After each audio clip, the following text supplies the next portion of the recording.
El día de hoy, chicos, vamos a recordar el tema de células. Y si hacemos un poco de memoria, la célula es la unidad fundamental de la vida. Eso quiere decir que todo ser vivo va a estar constituido por una o por varias células. Hay una diversidad de células si nosotros pensamos en clasificar por su forma, por su función, por el individuo en el cual se encuentra. Pero antes de pasar a clasificar, vamos a recordar un poco la historia de la célula. Si usted ve esta imagen, yo estoy seguro que debe recordar esta estructura que nosotros vemos al costado. Seguro que te va a llevar a pensar esta estructura. Te va a llevar a pensar a la primera imagen que veíamos cuando hacíamos biología, ¿no? Decimos, es una vista o es la primera vista que se tuvo acerca de la célula. ¿Y quién fue el primero que observó esta estructura? Fue Robert Hooke. Y Robert Hooke, al observar una pequeña muestra de una corteza de corcho, él observa que en su interior habían unas estructuras que parecían unas celdillas a manera de un panal de abejas, ¿no? Entonces, él observó esa estructura y se quedó con esa idea. Luego apareció, pues, Leeuwenhoek, y para ese entonces el microscopio ya no solo aumentaba 30 veces, sino ya aumentaba 270 veces y podíamos observar una estructura mucho más interna. Y a través de la historia existieron personajes que contribuyeron mucho al desarrollo de la célula. Pero para ese entonces quien juega un papel muy importante es este famoso instrumento que es el microscopio. A lo largo de la historia de la teoría celular, hay personajes que debemos recordar. El primero es Robert Hooke, quien observa en 1665 una lámina de corcho. Luego viene Antonio Leeuwenhoek, que no solo observa esta estructura, sino microorganismos, una gota de sangre. En él pudo distinguir glóbulos rojos de glóbulos blancos. También pudo observar espermatozoides. Más tarde aparece Robert Brown. Y Robert Brown, desde luego, con un microscopio mucho más especializado, logra diferenciar el núcleo, ¿ya? Que es pues, la estructura más importante dentro de la célula.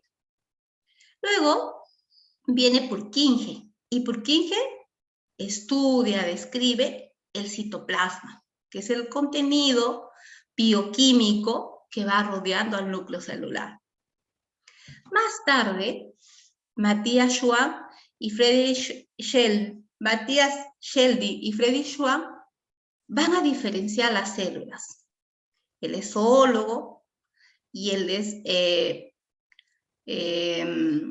botánico, y ambos de manera indistinta empiezan a estudiar las células, animales y vegetales, y empiezan a descubrir ciertas diferencias, pero también ciertas semejanzas. Todos estos conceptos van incrementando la teoría que se tenía acerca de la mínima unidad de la materia. Más tarde, Rudolf Virchow dice, toda célula proviene de otra preexistente. Ninguna célula ha aparecido por generación espontánea. Entonces, ¿qué quiere decir? Que todas las células gozan de esa propiedad de todo ser vivo, que es reproducirse. ¿Ya? Entonces, estos son los principales personajes que contribuyeron con el desarrollo, la historia, en el estudio de la célula. Ahora, la célula es la mínima unidad de la materia. De acuerdo a su evolución, se caracteriza en procariotas, son células que están dentro del reino Monera, y la característica principal de este tipo de células es que no presentan membrana nuclear. Su contenido nuclear está disperso. Antiguamente se decía son células sin núcleo, pero eso es incorrecto. Son células sin membrana nuclear. Luego están pues las células eucariotas, que son las células más evolucionadas, y esas células se encuentran en los 4 reinos restantes. ¿Y qué caracteriza a ellos? Que presenta un núcleo verdadero. Es decir, su núcleo está rodeado de una membrana. Ahora, dentro de ella encontramos dos tipos de células, la célula animal y la célula vegetal, cada uno con características propias. Ahora, las células tienen estructuras fundamentales y cada una de ellas cumple una función vital para la vida de la célula. Vamos a empezar a describir. Vamos a empezar de la envoltura celular. La envoltura celular pasa a la estructura que rodea externamente a una célula. ¿Ya? Existen dos envolturas celulares. Uno es el glucocálix, ¿ya? Y el glucocálix es una estructura que se encuentra solo en células animales. Escuchen bien, glucocálix solo en células animales.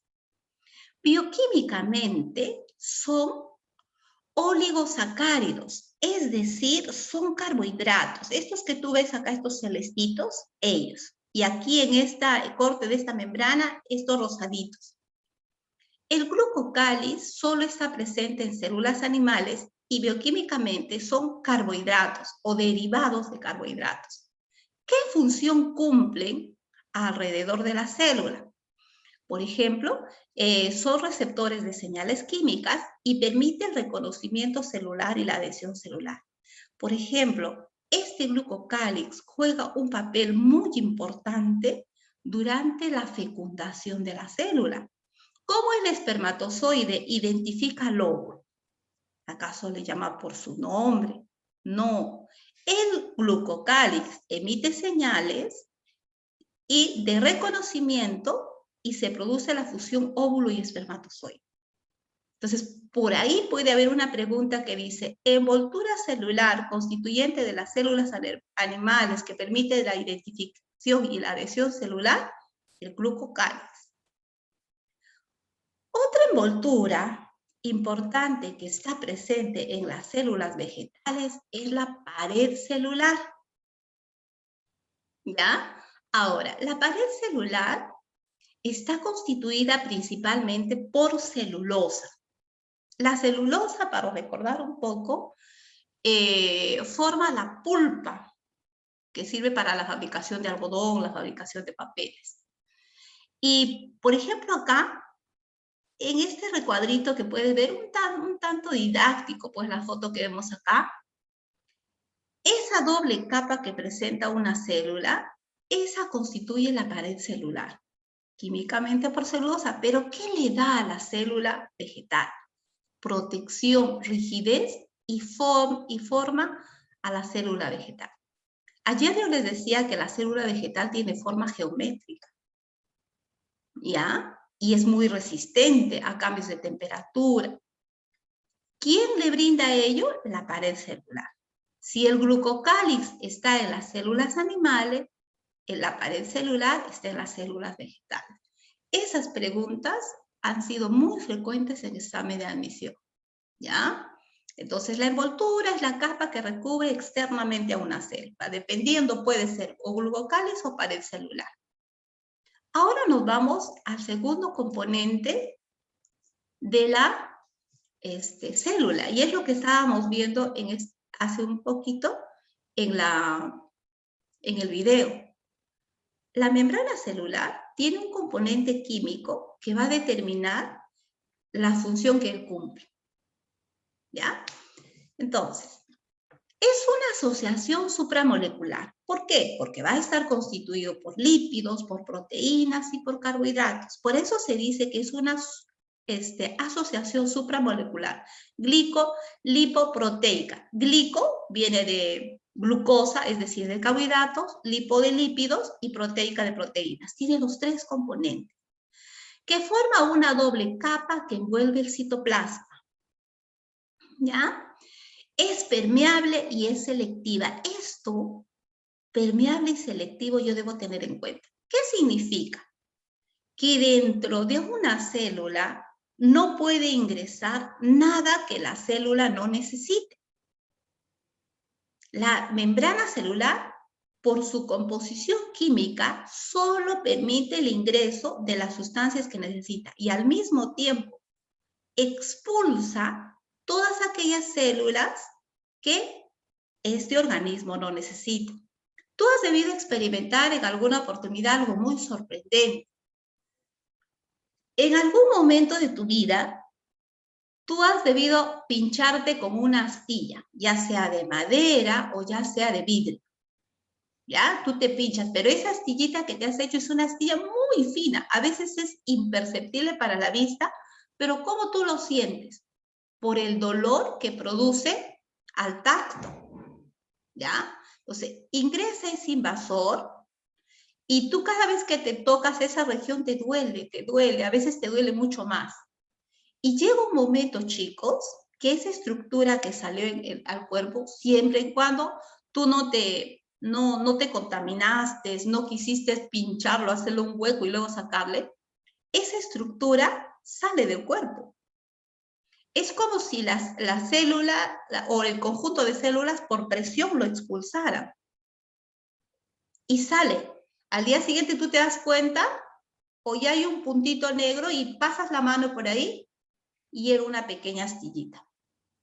Si dentro de tu cuerpo no hay infección, no hay un agente o algo adverso, el cuerpo tiende a expulsar todas aquellas sustancias que no le pertenecen. Pero ¿gracias a qué se debió a eso? ¿Es que mi célula es muy inteligente? No, las membranas cumplen esa función muy importante.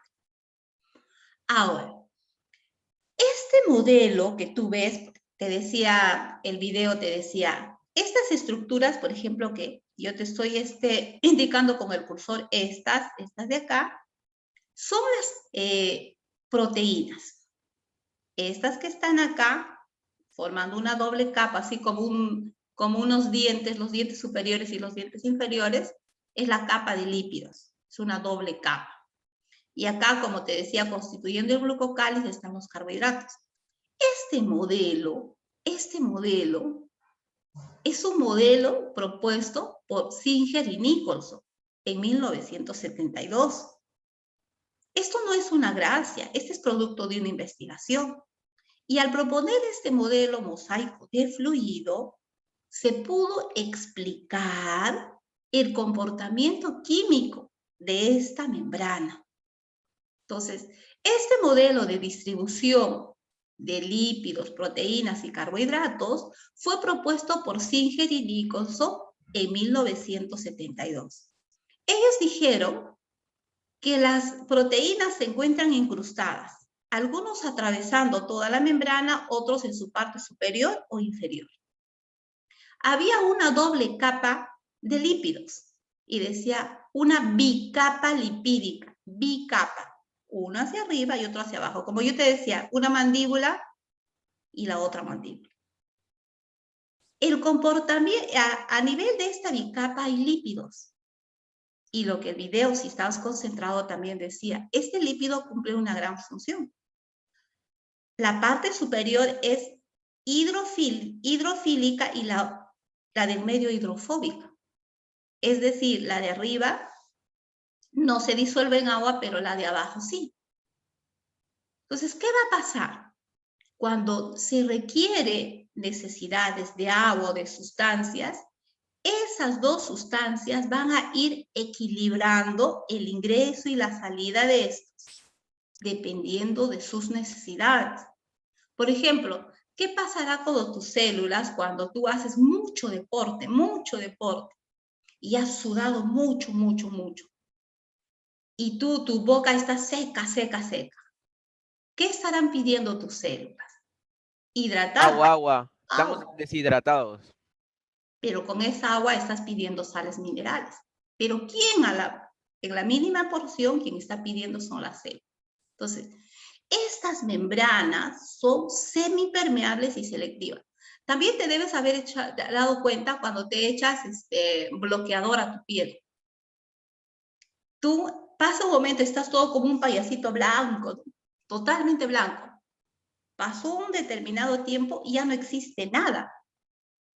Entonces, las membranas de las células y todo en conjunto son semipermeables y selectivas. Y gracias a eso, por ejemplo, a nivel del intestino delgado, se absorben nutrientes.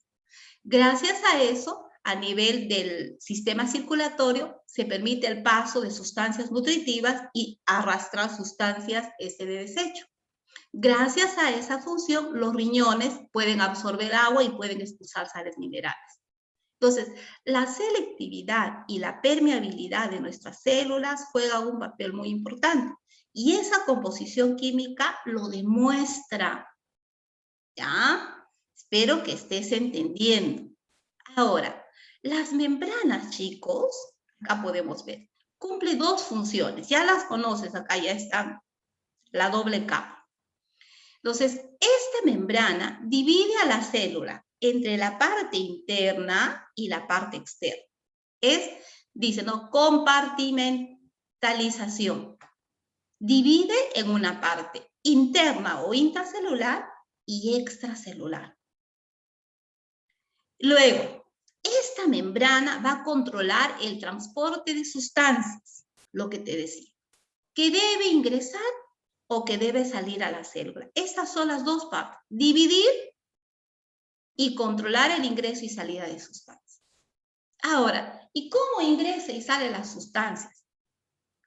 A eso se denomina transporte de sustancias. Hay un transporte pasivo.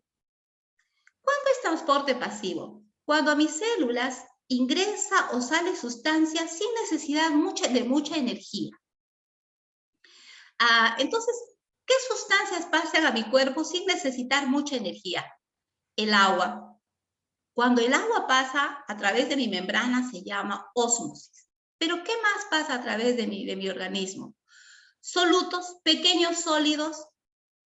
Ellos van a ingresar y van a salir cada vez que mi cuerpo necesita sin mucha energía, no necesito hacer mucho esfuerzo. ¿Qué sólidos? Iones calcio, iones cloro, iones potasio, iones sodio. ¿Qué otras sustancias ingresan? Al paso de solutos, o sea, de pequeños sólidos, se llama diálisis. ¿Pero qué cosas más necesito? Necesito que pase CO2 u oxígeno. Y al paso de gases se llama difusión. Entonces, estos tres términos también tienes que entender. Cuando pasa agua, se llama ósmosis. Cuando pasa soluto, se llama diálisis. Cuando pasa gases, se llama dilución. Y eso también han sido preguntas de examen de admisión. Y ahí está el dibujito para que tú veas cómo van pasando o agua, o gases, o pequeños solutos. Pero si mi cuerpo, por ejemplo, una invasión de una partícula de mayor tamaño, o quiero que a la membrana ingrese mayor cantidad de agua, o agua que está disuelta en ciertos iones, entonces mi cuerpo necesita, o la invasión de un virus, por ejemplo, mi cuerpo necesita, o mis células necesitan gastar energía. Cuando ese transporte de fuera a adentro, de dentro a afuera, necesita energía, va a gastar energía en forma de ATP, se llama transporte activo. Y el transporte activo va a permitir la fagocitosis, es decir, englobar a una partícula sólida. Pinocitosis, que es englobar a una partícula líquida. O esta es la invasión de los virus a través de mi piel. Entonces, puede darse endocitosis o puede darse exocitosis. Endocitosis, ¿qué es? Cuando ingresa. Y exocitosis, ¿cuándo es? Cuando sale. Entonces, un transporte activo requiere de energía. Cada una de mis células van a gastar su energía en forma de ATP y puede ser de dos tipos. Endocitosis cuando llevo dentro de mi célula y exocitosis cuando sale de la célula. Y generalmente la exocitosis pues se da para expulsar sustancias de desecho, ¿ya? Entonces voy a salir de acá.